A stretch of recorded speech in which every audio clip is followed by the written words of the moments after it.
Italian police have fueled tensions ahead of Liverpool's visit to Rome this week with a bizarre claim that 1,000 ultras from Merseyside will be in the capital for the Champions League semi-final second leg against AS Roma on Wednesday. Andrea Cecchini, president of a state police operation whose matchday strategies are some of the most outdated in Europe, also criticized Liverpool's decision to train at the Formello training base of AS Roma's arch-rivals, Lazio. He said, "There's the genius idea of getting the Reds to train at Formello, only fueling for days the reports of a possible union of Liverpool and Lazio ultras." He then launched an attack on British police, accusing them of failing to maintain order before the first leg, where attacks have left Liverpool fan Sean Cox fighting for his life and in an induced coma. Cecchini's claims about travelling Liverpool ultras are ridiculous, not least because British banning order legislation means that known troublemakers have to surrender their passports before a game like this. His comments may reflect local irritation with British police attempts to involve themselves in preparations for this week's second leg. "The English police come to Rome to check out the situation and dictate the rules," he said. However,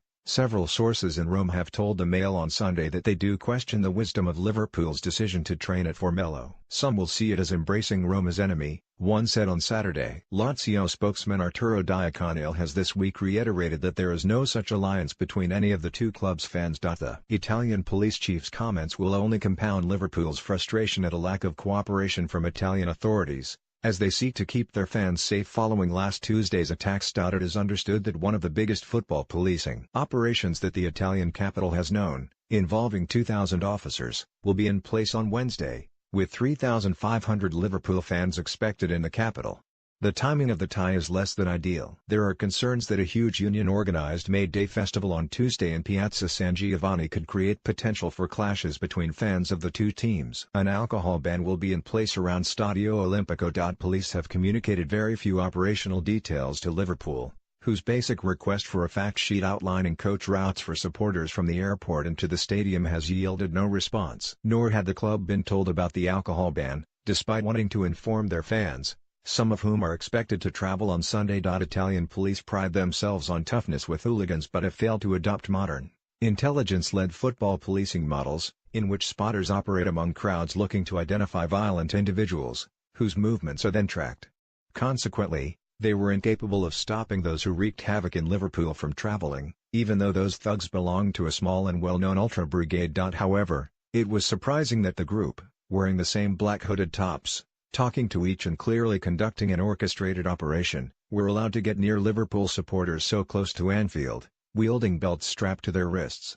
A large police presence is usually expected in the streets around a ground before kick-off. Cecchini, who condemned the Italian violence, said, "In Liverpool, weren't there even an hour and a half before kickoff, there were not even barriers to separate the opposing groups of fans. Public order collapsed." Views on where to lay the blame for Tuesday night's events are mixed on the streets of Rome. There have been wild accusations about British fans, with one radio presenter claiming this week that Liverpool were not lambs'. But AS Roma make no such claims. Their president, James Pallotta, has privately contacted his Liverpool counterpart Tom Werner, whom he knows personally, to express his disgust for those responsible for Tuesday's trouble. Pallotta has been conducting a long-running battle against extreme ultras, describing them as FG idiots who are destroying Roma off the field. The club tried to put last Tuesday's 5-2 defeat and the violence off the pitch behind them on Saturday night with an emphatic 4-1 Serie A win over Chievo, in which their own equivalent of Liverpool's Egyptian star Mohamed Salah shone. Stefan El Shaarawy, whose father is Egyptian,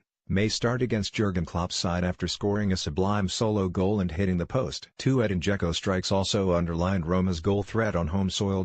Klopp appealed for common sense after his side's more modest 0-0 Premier League draw against Stoke City and said that he would not pressurize any fans who feared for their safety to travel. He said, "Common sense, please. And if you don't feel safe, stay in the hotel, go home again and we do the job without the people. Nobody should be afraid or whatever."